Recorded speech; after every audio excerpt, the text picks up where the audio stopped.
sukses. Akhirnya, di Pilpres 2014, saya memilih Pak Prabowo maju.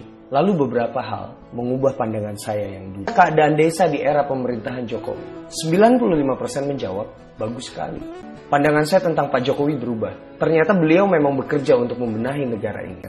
Saya harus mengakui bahwa saya salah. Ternyata, citra masyarakat yang ditonjolkan Jokowi saat kampanye bukan sesuatu yang dipaksakan. Itu kenyataan. Well, pasti akan ada kekurangan.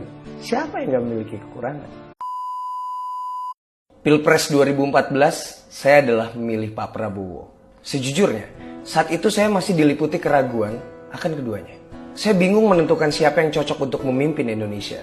Ketegasan Prabowo atau kemerakyatan Jokowi. Saya merasa apapun bisa dicitrakan. Well, kita tahu bagaimana media bisa membentuk opini dengan framing yang bermacam-macam.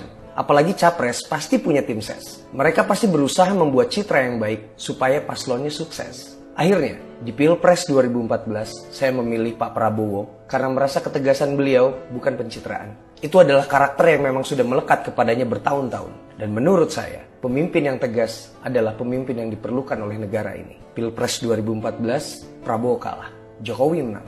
Tapi saya sebagai pemilih Prabowo tetap merasa menang. Kenapa? Saya menulis ini di Instagram. KPU sudah mengumumkan secara resmi.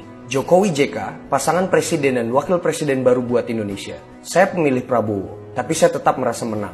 Menang karena sudah menggunakan hak pilih. Menang sudah berhasil menahan jari ini buat tidak menghasut followers di sosial media untuk memilih capres yang sama seperti pilihan saya dengan cara menjelekkan capres lainnya. Menang karena berhasil tidak menjadi domba dan menjadi sarana adu domba. Menang karena berhasil menjadi pemilih yang bukan penggemar fanatik dan suka menyerang pemilih berbeda. Kalau pendukung yang menang membuli dan pendukung yang kalah nyinyir, itu pilihan. Kalau di kalangan elit politik masih berantem, saya tidak peduli karena tidak mau menjadi alat. Selamat ya Indonesia. Waktu berjalan, status saya bukan lagi pemilih Prabowo atau pemilih Jokowi. Saya adalah rakyat Indonesia yang berharap besar bahwa negara berflower ini akan menjadi negara maju. Lalu beberapa hal mengubah pandangan saya yang dulu. Sebagai musisi, saya berkeliling Indonesia untuk menghibur masyarakat. Saya bertemu ribuan orang. Saya bertemu ribuan keadaan. Kebetulan saya adalah musisi yang beruntung yang mendapat kepercayaan untuk menjadi duta sebuah brand rokok untuk melakukan tur ke desa-desa di Indonesia. Dalam 1 tahun, saya pernah mengunjungi lebih dari 70 desa. Sampai saat ini, kurang lebih 300 desa sudah saya kunjungi. Bukan hanya bernyanyi, tapi menyerap informasi tentang desa itu, lalu saya bagikan melalui cerita saya di media sosial.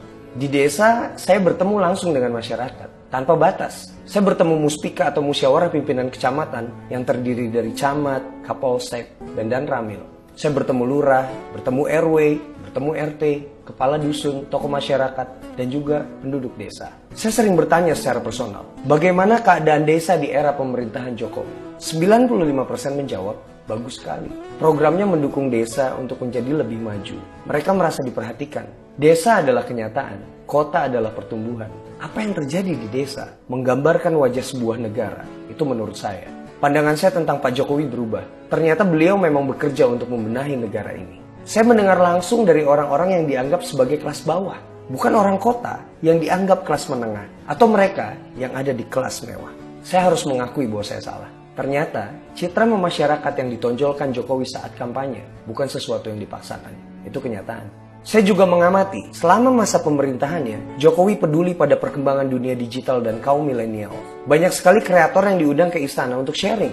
Ya, kalau 6 bulan belakangan ini sih mungkin aja untuk menarik simpati. Tapi yang saya amati, hal ini terjadi sejak awal kepemimpinannya dan saya melihat konsistensi.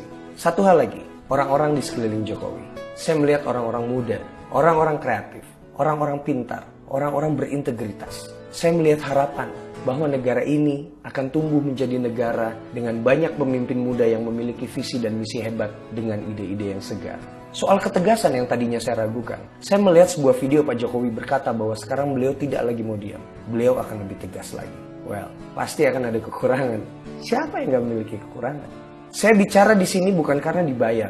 Saya juga bukan artis yang masuk ke dalam sebuah partai untuk nyalek yang harus bersuara sesuai dengan partai yang mengusungnya. Saya tidak akan menjelekkan Pak Prabowo, karena sekali lagi, dalam Pilpres 2019, saya ingin menjadi pemilih yang menang. Menang dari godaan untuk saling menjelekkan. Menang dari godaan untuk menyebarkan berita-berita jelek tentang siapa yang tidak saya jagokan. Pilpres 2019, saya merasa perlu memberikan kesempatan kepada Pak Jokowi untuk melanjutkan apa yang sudah dimulainya. Saya Anji Manji, dan saya bersama Jokowi. Selama hidup di bawah atap yang sama, merah putih gagah perkasa. Jangan saling menghina, lupakan makna cinta hanya karena kita berbeda.